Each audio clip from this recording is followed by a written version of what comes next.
some other animated films that were taking indigenous art from those cultures and using that as an inspiration. So I said, there's so many stories and legends around the Book of Kells that we could have something that was Irish and it didn't look like animation from other countries. And that was why we started to develop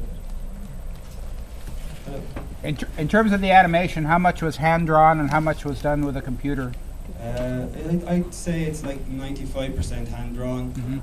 We used the computer for some things like making lots of characters so we could fill up for the crowd scenes, and the snake Crom Cruach was created in the computer. But the brief to the computer animators was to make sure it looked as close to hand-drawn as we could make it, you know. And the guys who worked on it had worked on the triplets, and they'd done a pretty good job of disguising the computer stuff with the hand-drawn stuff in the triplets of Belgium, so they were kind of good at that, you know. Hello. How do the people of Ireland, how have they been responding to it? The people who've been discovering it, the people who've seen it, have tend to really love it, and they've been given great feedback. And I'm really happy to show it to schools. We show it to schools a lot, and I think it kind of sparks a lot of cool questions amongst the kids and makes them more interested in the Book of Kells, which can seem like a bit of a dusty old manuscript in Trinity College in a library somewhere, but when they see the film they have a lot more ideas about that time in Ireland, you know.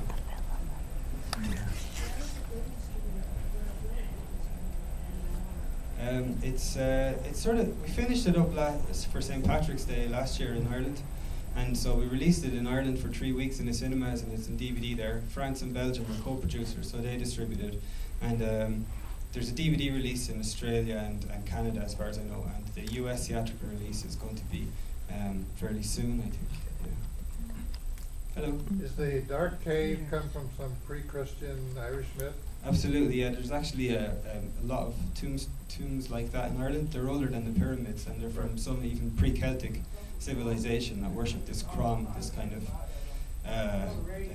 pagan god, you know.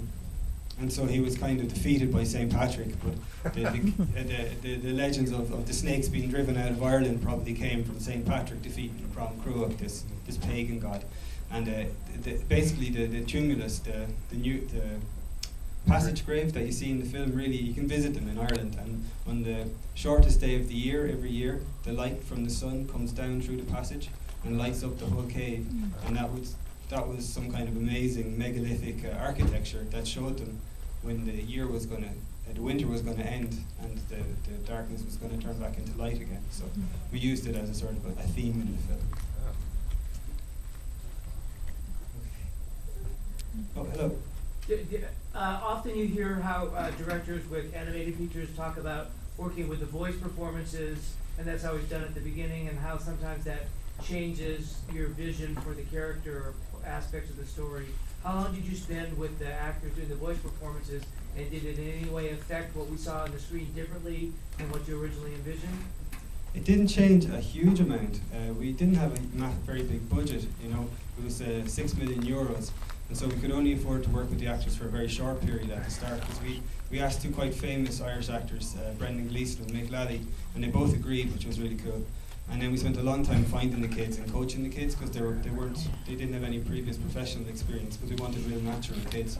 And so it was only a week or two, the recording, and certainly Brendan Gleeson brought something to the role in that he would have added a few lines here and there, but nothing majorly changed, you know. The storyboards had to be fairly tight because we were working with so many studios. We had to split the work up between Ireland, France and Belgium, as well as Hungary and Brazil, so we had to be really tight at the storyboard stage. We didn't have the luxury of all the re-recording and redoing stuff that the bigger budget might have, you know. Oh yeah. How different age groups responded to it? That's what I think is the most interesting. I mean, it's a little bit too scary for very small kids, but I think because it's a 2D film, sometimes small kids find it, and it's always interesting to see, you know, the questions that really small kids, like 4-year-olds, ask compared to older kids and adults, you know. So there seems to be a certain response. I like watching the movie whenever there's a family audience, like really small kids all the way up to adults, because they all seem to get something different from it, you know. But generally, it's been playing pretty well to the school kids around 8 to 12 years of age, you know. Do you think you'll get more support after this beautiful piece that you did to do more? Maybe national support from Ireland. I sense that there is there was support for film art in your country. Oh, absolutely. I mean, the budget for the film was largely raised through the Irish Film Board. Wow. And the distribution was Disney in Ireland, but that was only a small portion of the budget. The majority of the money came from the Irish Film Board, and that's probably how we'll fund the new film that we're working on now too. It's good. another Irish legend that we're animating now. So.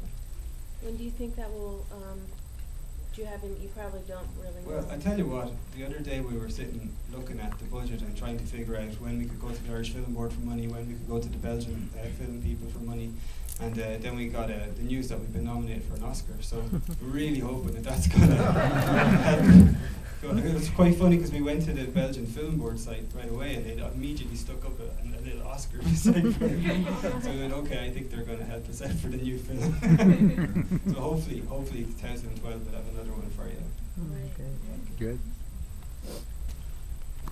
Okay. Have you directed any other animated films? Yeah, no other features. It's my first feature film. Yeah.